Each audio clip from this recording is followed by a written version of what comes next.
Ընդհանրապես յուրաքանչյուր օրգանիզմ ունի իր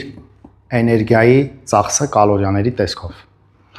Օրինակ քիչ առաջ երբ որ ես տեստավորումներ արեցի, այ խնդրեմ մի հատ ցանկացած օրինակ տակ ուղղակի ռեալ օրինակի վրա ասեմ հիմա, այս այդ ամենը, որպեսզի հիմնավորված լինի այս ամենը, որպեսզի դուք էլ ավելի լավ հասկանաք։ Սյուզանայի բախտից։ Ուրեմն Սյուզանան իր օրվա կալորիաների ծախսը ներկա պահին 1554 կալորիա է, պայմանով, որ ինքը ունի 45.7 կիլոգրամ մկանային զանգված։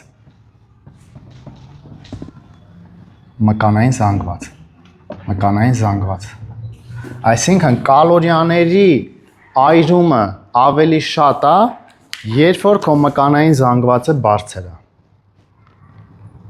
Դրա համար մեր ողջ այս ծրագիրը, ինչ որ հիմա ձեզ ներկայացնում եմ սպիտակուցների առումով, մենք ամեն ինչ պետք է անենք, որպեսզի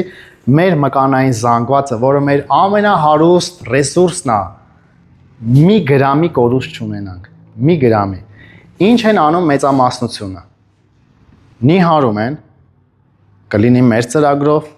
մարդիկան մեր ծրագրի ներսում են դիետաներ կազմում։ Հենց հաճախորդն է ինքը իրան դիետա կազմում։ Եվ ինքը նիհարում է, կորցնելով ճարպի հետ զուգահեռ նաև մկանային զանգված։ Եվ երբ որ ինչ որ կիլոգրամներ նիհարելով, այս մկանային զանգվածի թիվը դառնում է օրինակ 43.7 կիլոգրամ, ինքը կորցնում է 2 կիլոգրամ մկան նիհարելով 7-8 կիլոգրամ, ինքը նաև կորցնում է այրման կալորիականությունը, այսինքն այս թիվը դառնում է օրինակի համար 1400, չգիտեմ, 76 կիլոկալորիա։ Այսինքն, եթե այդ մարդը կարողանում էր այսքան սնվել ու իր քաշը պահել, ապա սնվելով էլի նույն չափ նիհարած ընթացքում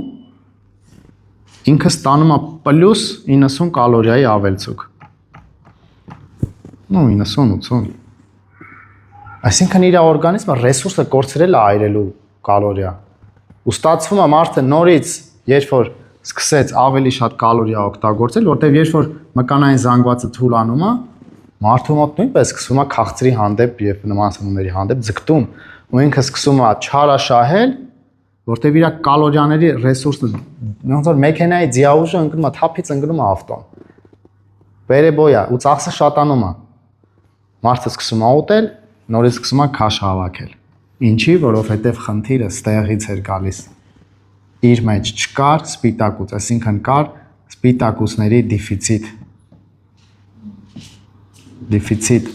Ու ես բազմիցս ականատես եմ եղել շատ մարդկանց քաշի հետ ավելացման, սպիտակուցների հաշվարկը չստանալով, այսինքն նվազ սպիտակուցներ են ստանում օրվա ընթացքում։ Սա հենց գլխավոր պատճառն է, թե ինչու են մարդիկ նորից հետ հավաքում իրանց քաշը։ Այսինքն երբ որ դու 20 գրամ սպիտակուց էիր ստանում նախաճաշին, դա բաց թողեցիր, տեղը ստացար մի հատ կրուասան, չկա սպիտակուց։ Եվ այդպես, երբ որ սպիտակուցների քանակը ընկնում է, կալորիա շատանում է, որտեղ կրուասանից դու ավելի շատ ստացար կալորիա, եւ այդպես կորցնելով մկանային զանգված, կչացնում ենք մեր ծախսման ռեսուրսը եւ այդպես քաշը սկսում է ավելանալ։ Շոտ մաթեմատիկա է քաշի ավելացումը, նիհարեցումը եւ պահպանումը։ Այո, սա շատ դժվար է։ Եվ ստացվում է, որ դեզանից շատերը չիմանալով այս գիտելիքը, այս կրթությունը, ապրել եք ոնց ուզել եք, ձեռք եք բերել աշխարհի խնդիրները եւ այսօր բժշկությունն էլ անզոր է։ Չկան այս դեղորայք, որ տանք այս ամեն ինչը կարգավորվի։ Դեղորայքի լուծումը զբաղվել սպորտով, զբաղվել առողջ ապրելակերպով, կարգավորել ձեր սննդակարգը եւ սննդակարգին ավելացնել Herbalife ընկերության արտադրատեսակները։ Որտեվ եթե դուք եք ասում, որ առողջությունից թանկ բան չկա, ես ձեր հետ համաձայն եմ, նվիրեք ձեզ առողջություն, ձեր վրա գումար ծախսեք, հետ բերեք ձեր առողջությունը եւ եւս 5 տարի կամ 10 տարի ավել կապրեք, որովհետեւ աշխարհը փոխվում է, կարելի է շատ բաներ տենալ այս աշխարհում